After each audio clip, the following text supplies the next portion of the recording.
Hello, good evening, good day, good night, everybody from wherever you called. Today is November 10th. You've joined the Kubeflow bi-weekly model registry call. This call, as usual, is being recorded. And as a friendly reminder, this call, like any call in the Kubeflow community, adheres to the CNCF Code of Conduct. So welcome. You can find, if you are not connected live, you can find the recording of the past meeting also on YouTube. Those are linked into the agenda item, and you can find it on the Kubeflow website. So for today, we have some items to go through the agenda, and I will just do in order. But please, if anybody has to step ahead because of time constraint, please do let me know. So first of all, is like we have been asked the usual previous bi-weekly meetings to keep tabs on the graduation task. Today, there are no special requests coming from the KSC or the Kubeflow community. I see that the TOC request to CNCF to graduate Kubeflow project is still in the pipeline at the 8th spot. So I was checking just earlier. So it is unlikely that there will be some special announcement at KubeCon, even though you never know. So let's keep the antenna up in case that we get some good news. And I think that last time I didn't have too much people, but I just want to raise again that in the security working group, there was a report that is, I hope, is going to be published at least this week about the security aspect of the Kubeflow components. We were the component that scored higher. So indeed, kudos to the team and a lot of thank you for everybody who participated and sort of like, how to say, got patient with my request. There were some, I would say, not correct assessment from the external audit company. So this is the statement that I've received as I pointed that out to them about the imprecision, I would call them. So indeed, we hope that we will get it reflected. So that is for the graduation. Moving on to, so first of all, any question on this topic? Or otherwise, please, indeed, keep the patient with me if I raise it to you that we got some CVs or some reporting about security audit. The next topic is following up from the previous bi-weekly calls. We've been asking for the rename. So it is about this cap, about the renaming the Model Registry project to reflect the current status of being the registry and catalog use cases. So here is the request that I have for this working group and community. Is you'll find the cap 907 is also linked from the agenda item. Here is what I would like you to please do is that you can check the cap by looking at the file. So indeed, it's like you can go through about why there is this name change. It summarizes the different scope of the use cases of registry and catalog and the pattern when one is used and when one not, about some potential user stories and some of the candidate names.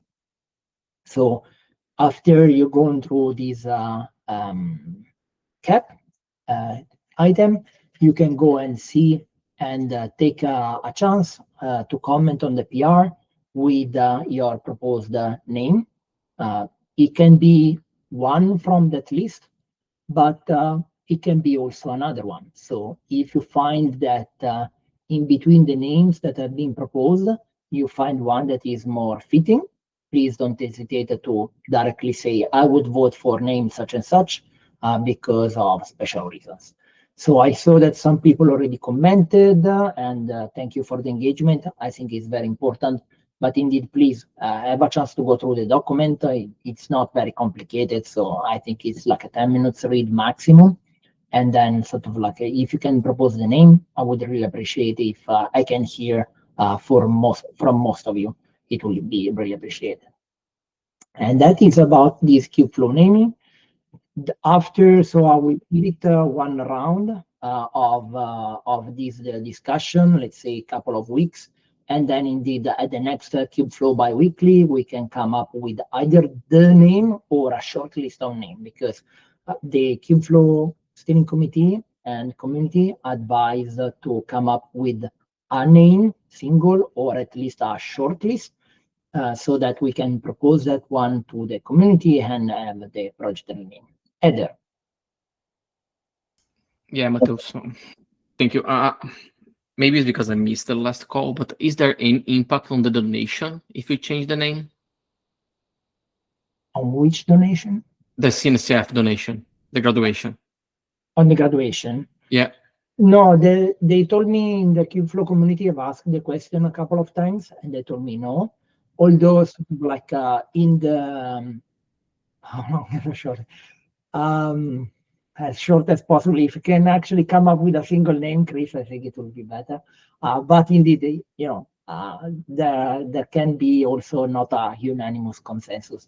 No, about the graduation, it has no impact because that is freeze. But at least what we can do is to come up with the name that we want to do, ask the KSC indeed to say this is the name that we would like to adopt going forward, because it reflects the current status of the project. Let us know first, is it possible? Because they will check it with CNCF for some trademarks. I don't think that any of the names actually invalidate any trademark, but they need to run it through the CNCF. And secondly, we will make it explicit again. We do not want to sort of like have any impact in graduation, so we will put it in writing. Does it answer your question, Ed? Yes, and perfect. And my follow-up for this is, do we really need to wait for a month to rename, to decide the name, or can you do something that we can speed up the process? Are we in a rush to speed up the process? Because the thing is that we are already doing, for example, the catalog pattern. So this is not blocking any work. If anything, it's more of having a more appropriate name, and sort of like in case that we really want, also the community mentioned we can have the repo renamed without renaming actually the container images, I would say. So I think that I'm not in a rush to push this one though, because frankly speaking, I don't think that it is kind of like a blocking on anything. But in case that you see it is blocking on some other discussions, I'm more than happy to hear. I'm only wondering if you should do this quickly, should do while we are doing the graduation, and then we graduate with the correct name. The graduation does not impact. So given that they didn't say that it impacts, I don't see it in a rush to. Okay.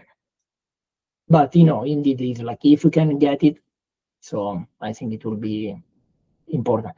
In fact, the opposite. Let's say that we come up with a single name, and let's say that we selected. If it doesn't impact the graduation, I'm expecting that they do not want to go back to all the documentation that they submitted and change the name, right? Oh yeah, that's a valid point. Yeah. So that will be interesting. yeah.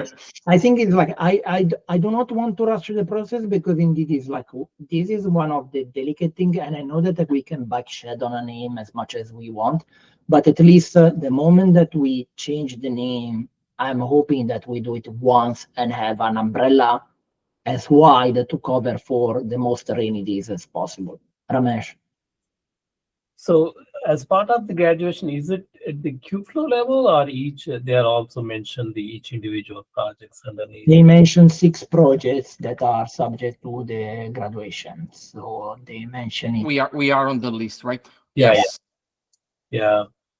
If it is possible, if we can do it before, I think that would be great. But yeah, whatever. Yeah, the graduation is not moving as fast as the Kubeflow community wanted. So I would say I'm not going to rush the process for the rename. So let's have it that indeed is like anybody can please take this week to sort of like indeed read through the document, decide on the name, and then indeed we can see if sort of like the people who typically participate to this meeting have answered, we can even just go to the Kubeflow steering committee without waiting for the next bi-weekly call as well. Hope it makes sense. Okay. So that is this one. So thank you indeed. If you can go in, read the cap, and then let us know what is your preference. Next item in the list, Mike. Yes, so from the UI side, I just wanted to give a heads up on the next feature we're working on, which is a settings page for Model Catalog. We have some ideas for features there where you can configure your sources in the UI rather than having to configure in a config map, which includes the models themselves and where they come from, but also allowed and disallowed filters. So you can, if you need to specify models that you don't want shown in the catalog from a Hugging Face org, for example, you can do that. So more updates to come on that. Fantastic. So if I understand correctly, Mike, please indeed sort of like check me on here, and also Paul. The model catalog take the information about the models that are surfaced through the catalog by grouping them into sources. A source can be Hugging Face, a source can be a registry, a source can be whatever group that you decide to do. And then is like these settings in the UI page will allow you to sort of like select and deselect this group concept called sources.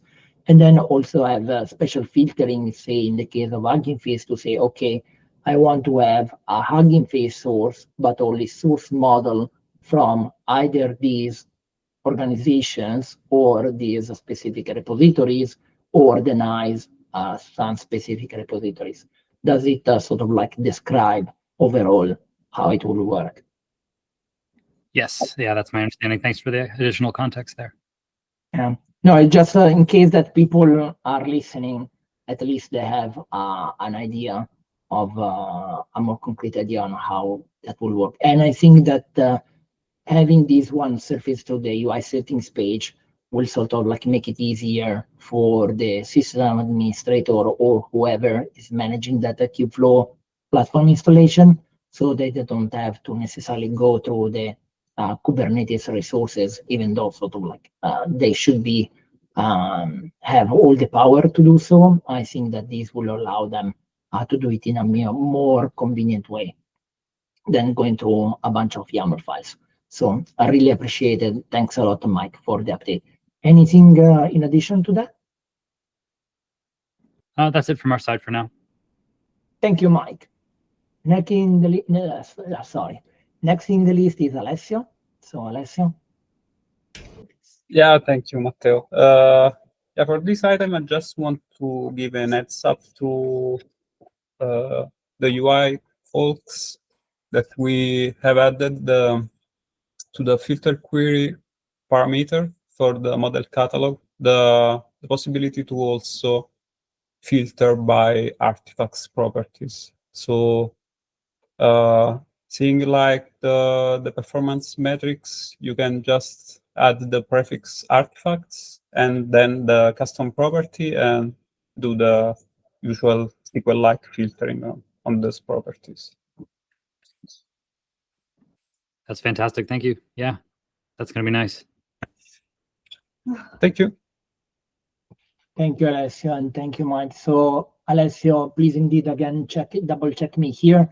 Basically, this would allow that when you have, say, a lineage of models in your model registry, this would allow you to say, hey, give me the model that, say, hypothetically matches some certain target criteria or, say, certain accuracy levels, things like that, so that instead of just having people to go manually and fiddling through all the different versions, they can at least delegate these filtering through these things that will go to the database and return only the matching results. Yeah, just on model catalog. It's not working on the model registry, at least for now. All right, no, makes sense. And indeed, it's like, for example, people can use it to say, okay, I want to filters on the model from the catalog that say I don't know, are best suited for, I don't know, text classification potentially, or things like code inspector, these kind of things, or indeed have a special custom property that will indicate to them, okay, this is like, I don't know, some performance evaluation results that are part of the custom property in that case. Yeah, exactly. Okay, thank you so much, Alessio. Thank you. I forgot to ask if anybody has any question from Mike or from Alessio. Apologies.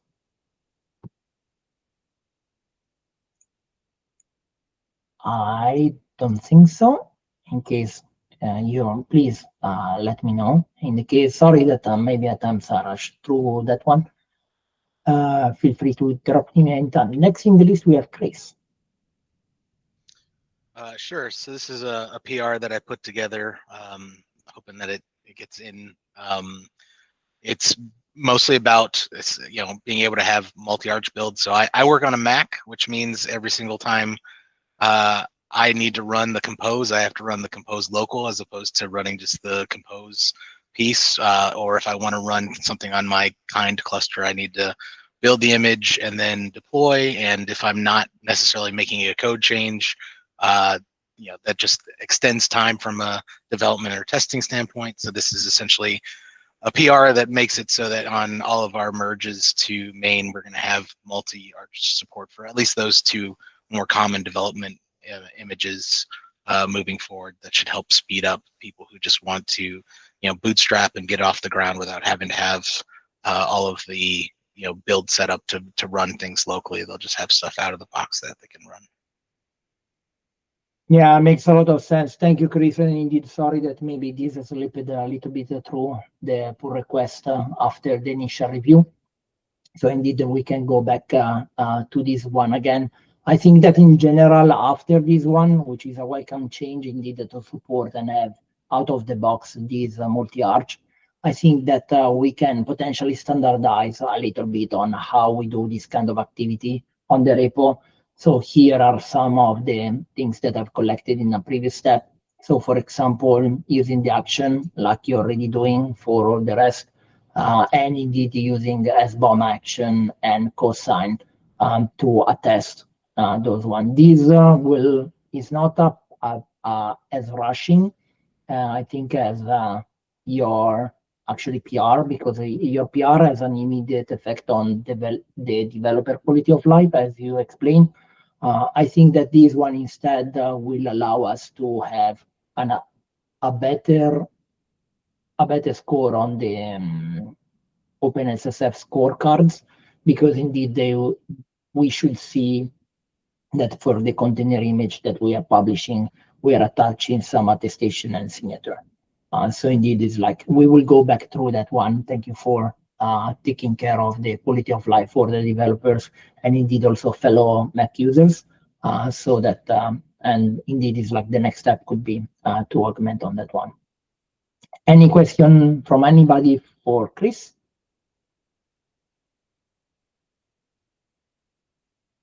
I take it as a no, and I would like to ask if anybody has any last minute item that they would like to discuss.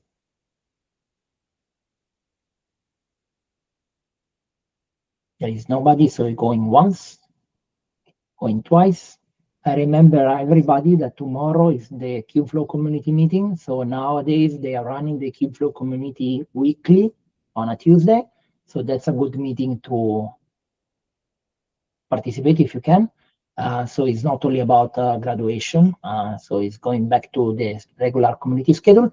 And with that one, I will see everybody at the Kubeflow bi-weekly meetings in 2 weeks. Thank you, everybody, and for all your contribution. Much appreciated. Have a good rest of your day.